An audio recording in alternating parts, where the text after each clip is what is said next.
Right, I can confirm we're now live and the meeting can commence.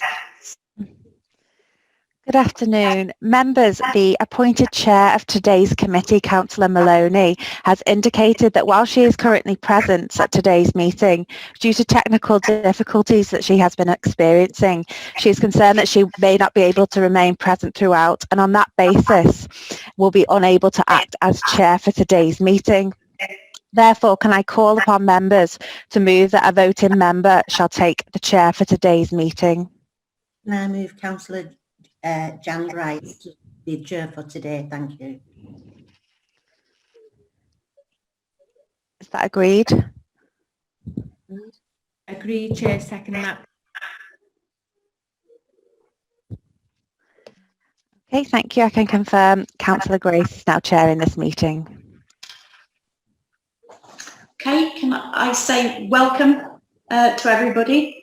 I'll move on to explain how the meeting will work. During the meeting, all microphones and cameras will be switched off, with the exception of myself and any presenting officers as directed by the meeting facilitator.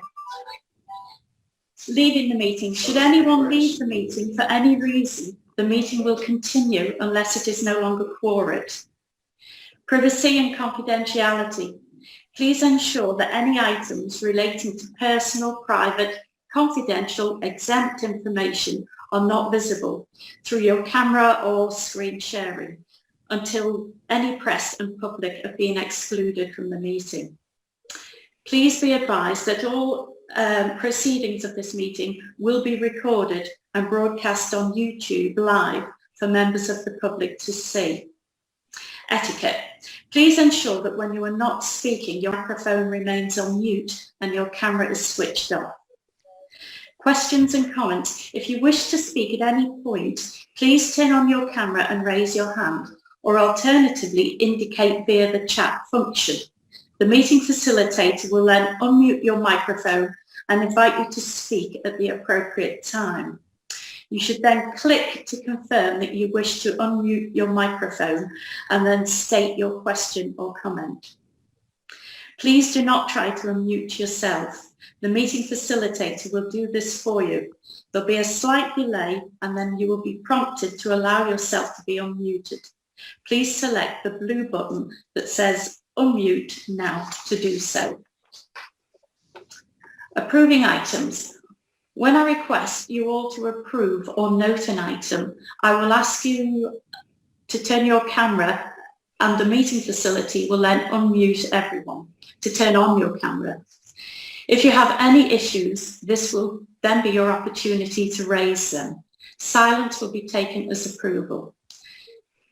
Can I confirm the following members are in attendance and that all members present can hear and can be heard? Councillor Del Arnall. Yes. Councillor Lisa Preston.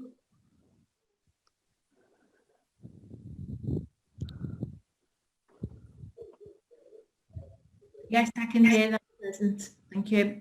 Great. Councillor Linda Maloney. Yes, I'm here and present. Councillor Andrew Makinson. Yes, I'm present and I can hear you. Brilliant. And our independent person, Anthony Boyle.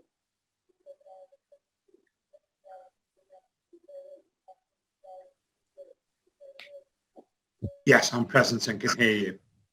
Great, thank you. We also have Michael Green and Naomi Pobell in attendance from the authority's external auditors, Grant Thornton, to present agenda item 4, the External Audit Plan 2019-20. Melanie Dexter, representing Internal Audit, is also in attendance today. We can now proceed to the agenda. Apologies for absent. We currently have no apologies and all councillors are present. Any declarations of interest? Do we have any declarations that need to be made?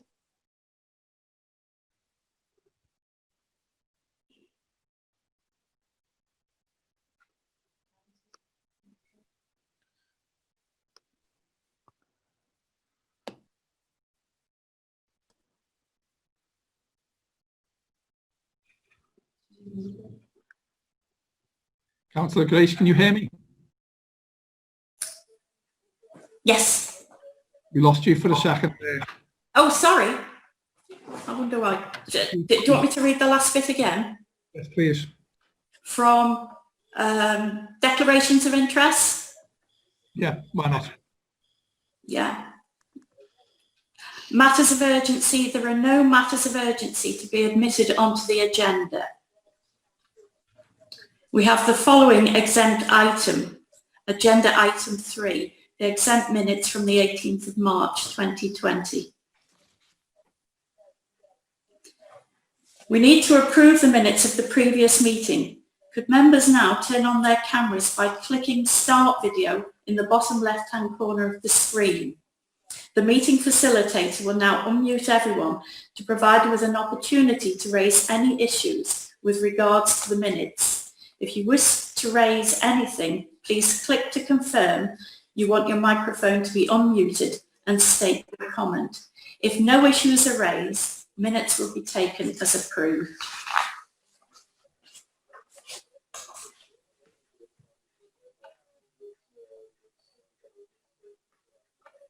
Okay, thank you. We'll take that as approved. We now need to, agenda item 3, we need to approve exempt minutes of the meeting held on the 18th of March 2020. We will do this in the same manner as for item 2. Should any members indicate they wish to discuss or comment on these exempt minutes, this item will need to be moved to the end of the agenda and discussed in closed session. Are there any comments? Councillor Andrew Makinson. Yes, Chair, I would like to make some, raise some points. So Okay. we'll move it to the end then. Okay, we'll get to that at the end. Thank you. That makes me so happy. You're most welcome. Sorry, been hit by technology. Right, we need to consider agenda items 4 till 8. Agenda item 4, the External Audit Plan. The presenting officer will be Michael Green.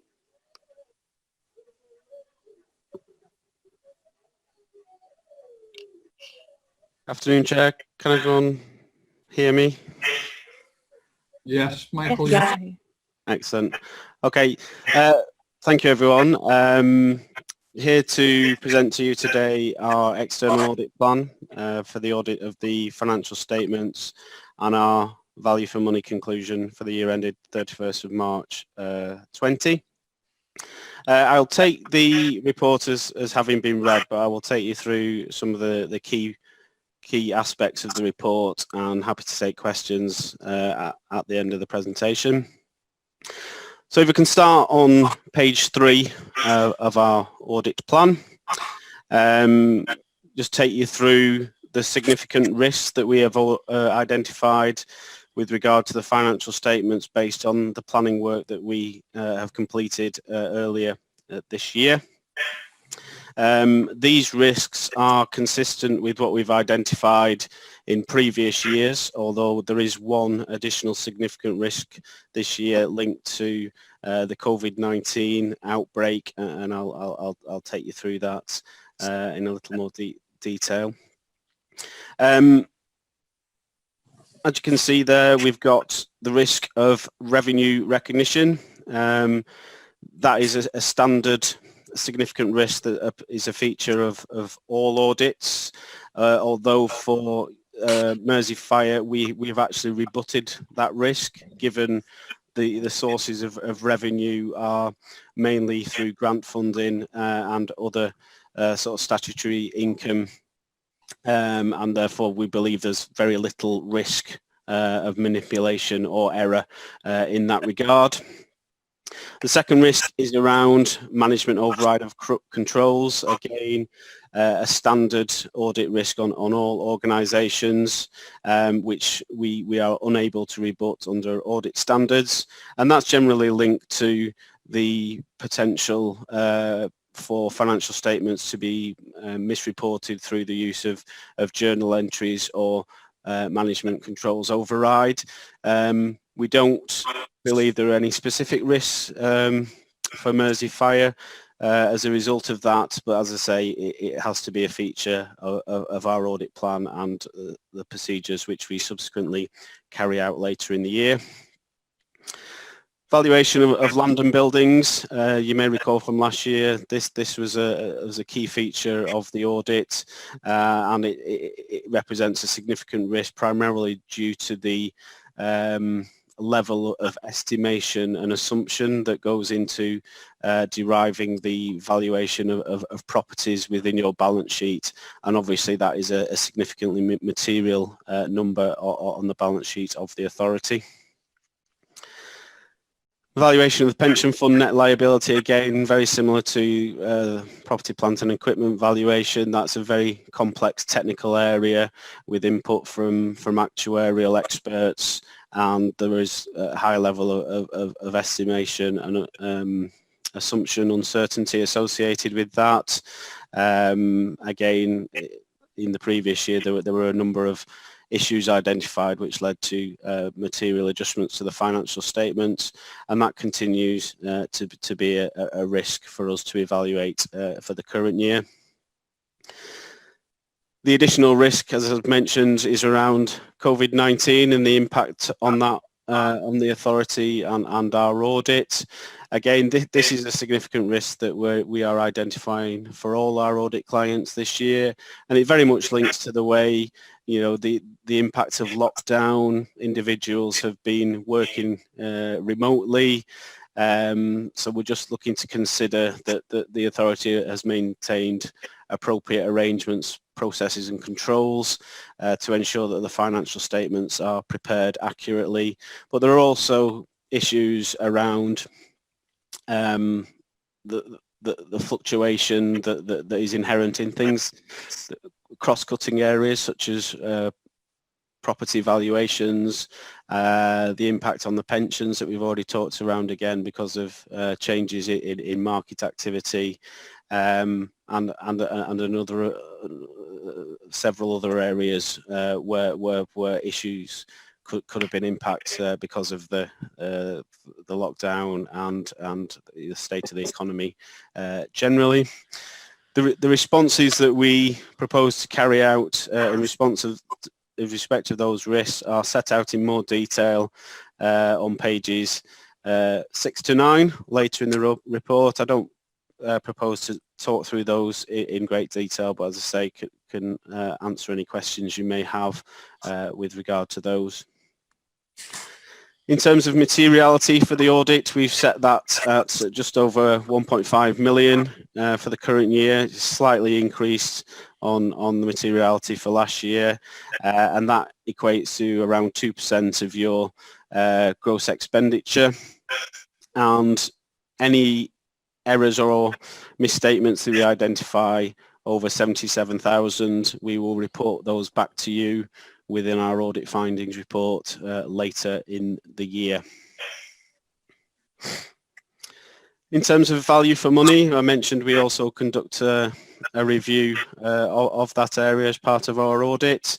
Based on the work we've done, the risk assessments we've carried out in our planning, we've identified a significant risk around the medium and longer term financial sustainability of the organisation, and that primarily reflects the fact that you've got a very significant capital programme underway, and we just want to ensure ourselves that you know, the impact of that is well managed and planned over that period, and that you maintain a suitable level of reserves over that period. In terms of the delivery of our audit, as I mentioned, we've already carried out our planning work that's resulted in the publication of this audit plan. In a typical year, the audit would be carried out in June and July, with expected reporting to an end of July deadline. The impact of COVID-19 has had some effect on the timetable, and in fact the authority are now have been granted an extension to produce their financial statements to the end of August, and the audit deadline has been extended to the end of November this year. We've been discussing that with officers, and I think plans are in place to produce the financial statements well in advance of that August deadline, and that we will be conducting our audit starting sometime in July, and with the bulk of the work being done in August of this year.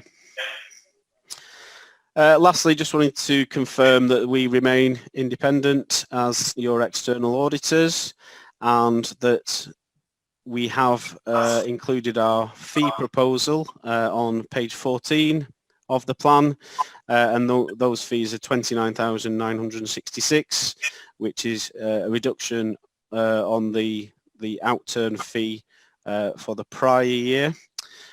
The fee is slightly increased on the published scale fee for 1920. There are a number of reasons behind that. Some of them are recurrent in nature due to changes in the audit requirements and the level of work that we're required to perform in a number of areas, mainly around the property, plant and equipment valuations, the review of the pensions, but they are itemised on page 15 of our report.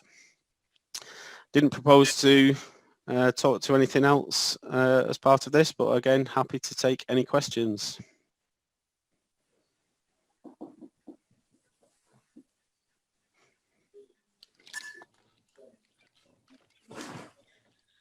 Does anybody have any questions for Michael? Michael, can I just ask you a very general question? It's about the impact of COVID-19 on your, basically, the number of key aspects of your proposed responses to things, if you've been held back with just generally by the lockdown. Yes, I mean, since very early in the lockdown, similar to most people, we have all been working remotely from home. And at the moment we are, for example, we are conducting the statutory accounts audit at NHS bodies, and it's all been done remotely. But I think given the technology available to us at the current time through use of video conferencing, screen sharing, etc., we are being able to progress the audits and through to completion. I think it's fair to say that working remotely is having a slight impact in terms of the elapsed time that the audit is taking, which will no doubt be similar when we get into local government audits, but we are confident, and experience is telling us that we will be able to deliver the audit and work with officers to get the assurances we need to then report back to this committee later in the year. That's great, thank you very much. Okay, if there's no further questions, say thank you to Michael, and move on to agenda item 5, which is Treasury Management 2019 and 20 annual report. Go over to Ian Cummins. Yeah, thanks, Chair. Can everyone hear me? Yeah. Okay. The report advises members on the activities of Treasury Management operation and the actual performance for 2019-20. Members approved the Treasury Management strategy as part of the 2019-20 budget in February 2019. And the items the Treasury Management strategy covers are outlined in paragraph 5 on page 30. Just let that come up. Members have received updates on the Treasury Management performance throughout the year via the quarterly financial reviews and the interim Treasury Management report. This report fulfills the requirement to report on the actual Treasury Management performance for the year, and the report is attached as Appendix A. Treasury management activity in 2019-20 has been carried out in compliance with the approved strategy, relevant codes and statutes. Some of the key facts in the report are: no new long-term borrowing was taken out in the year. Overall debt reduced from 37.6 million to 37.3 million as a result of the repayment of a £0.3 million loan that matured in the year. Interest on the debt of £1.9 million was paid out, which was consistent with the budget, and investment stood at £27 million at the year end, reflecting the level of reserves being held and grants and contributions received in advance of spend. Members are now asked to note the Treasury Management Report, but I'm happy to take any questions on that report.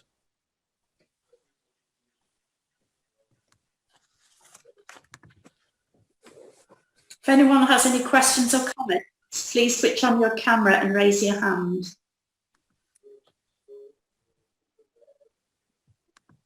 Okay, that's great. Thank you, Ian. Move on to agenda item 6, which is 2019-20 annual year end internal audit report.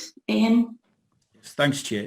The report summarises the work carried out by internal audit in 2019-20. The report is attached as Appendix A, but in summary, as outlined on paragraph 4, pages 41-42, the overall conclusion of internal audit, which is based on the internal audit reviews undertaken in the year, is that, in their opinion, the fundamental systems audits have shown a substantial level of compliance, and none of the audits have identified weaknesses that have required a corporate impact assessment of major or moderate. The table on page 42 summarises the audits completed in the year and the relevant findings. All reviews have identified a substantial or good control environment with substantial or good compliance. A review of all recent audit recommendations found that approximately 23 lower priority recommendations had yet to be formally implemented. However, the expectation is that these outstanding actions should all be implemented within the next 3 months. Members are asked to note the internal audit outturn report at Appendix A, or I'm happy to take any questions. He's just said happy to take questions. If anyone's got any questions or comments, please switch on your camera and raise your hands. Can I just ask one question in? It's just for my general knowledge. It's the on page 49, page 5 of the report. Computer assisted audit techniques, CAATS. Is that a strategic tool? Does that? I think all audits do this now. And if you take, for example, our credited system, includes hundreds, if not thousands, of transactions. And this is using new technology to extract information and sort it and maybe put the highest to lowest payments and use a 10% sample. Melanie's available if she wants to come in and provide any further detail, but it's simply a tool that new technology can facilitate to speed up the audit and help auditors. Right, thank you. I was just sort of blinded by the science. I didn't know what it was. Thank you very much. Thank you for that, Ian. No questions, so we'll move on, or comments. We'll move on to agenda item. Sorry, Councillor Grace, can you just ensure that that's noted and approved? Oh, sorry. Thank you. Is that noted and approved by members? I'll take silence as yes. Thank you. Great, thank you. And we'll move on to agenda item 7, 2020-21 Internal Audit Plan. Over to Ian Cummings. Thanks, Chair. The report notifies members of the proposed 2020-21 Internal Audit Plan for members' consideration. As per paragraph 4 on page 55, the authority has a statutory duty to ensure it maintains an adequate and effective system of internal audit of its accounting record control systems, and it fulfills this requirement through a contract with Liverpool City Council's Internal Audit Service. Following a consultation with the senior leadership team and other MFRS officers, a proposed audit plan has been prepared for members' consideration and it's attached as Appendix A. The plan has earmarked approximately 50% of the review days to consider the fundamental systems associated with the accounting and financial control processes to ensure the system of internal control remains effective. The remaining audit review days have been allocated to work areas identified by the senior leadership team. Members are now asked to consider the audit plan proposals and confirm that they are content with the proposals being put forward. But I'm happy to take any questions. Again, if anybody's got any questions or comments, please raise your hands. Okay, we'll take, we take silence as meaning that this has been noted. Agreed. Thank you. Okay, on to agenda item 8, the annual governance statement 2019-20. Thank you, Ian. Thanks, Chair. The annual governance statement fulfills the authority's statutory requirement to prepare a statement of internal control in accordance with the proper practice and to present an annual review of the effectiveness of the current system. The annual governance statement is attached to the report as Appendix A, and the overall conclusion is that the system of internal control is adequate. But note that any control system can provide only reasonable assurance and not absolute assurance.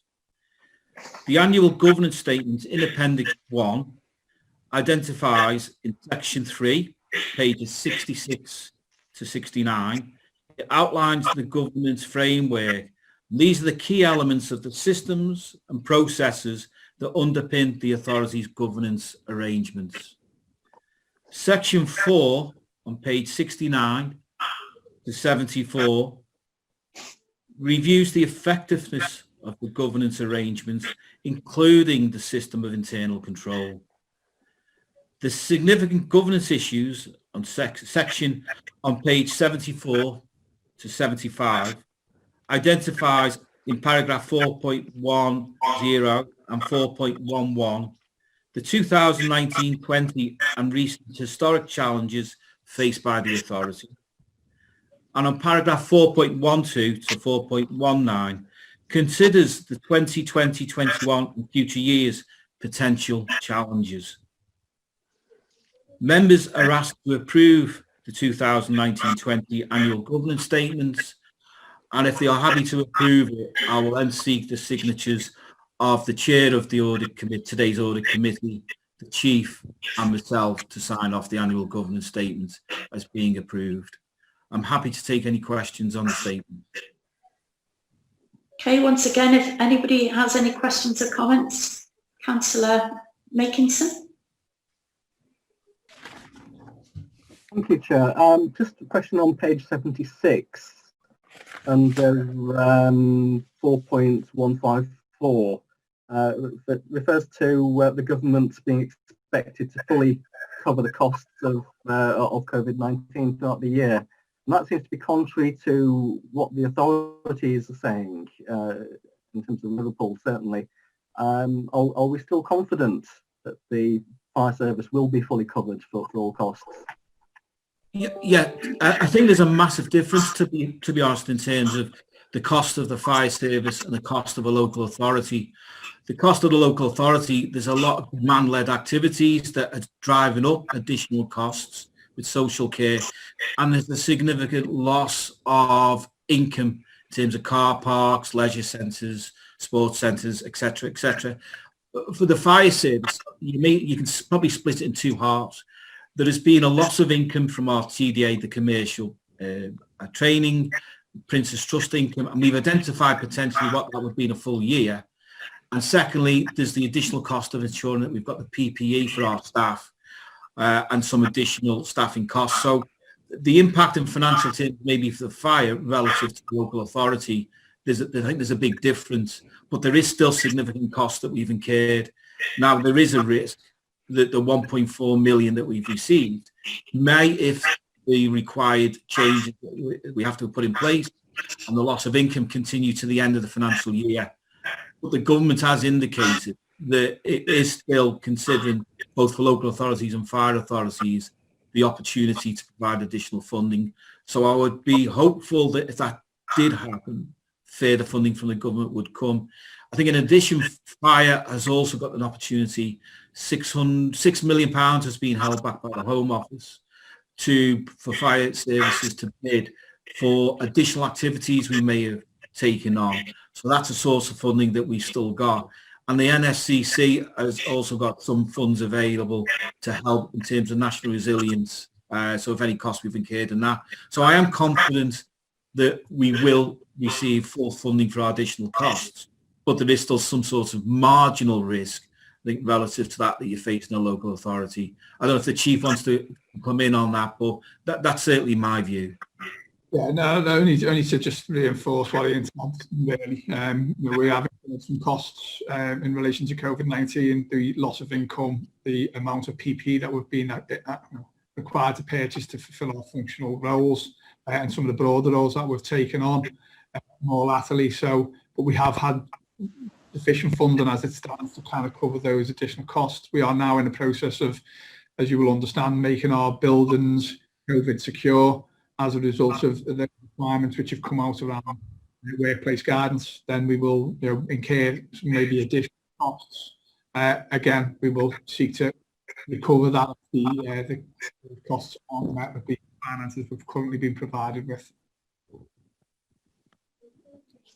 Thank you for that. Thank you. Can I take silence as approval from all members for the annual governance statement? Okay, thank you. Right, this is essentially, I think, the end of the meeting, unless anybody wants to speak. Chair, we'll just have the matter of the exempt minutes to discuss. So it will be the closure of the meeting in regards to the public and any of the relevant officers. Okay. Thank you. Bye. Thank you. Thank you all. Thank you.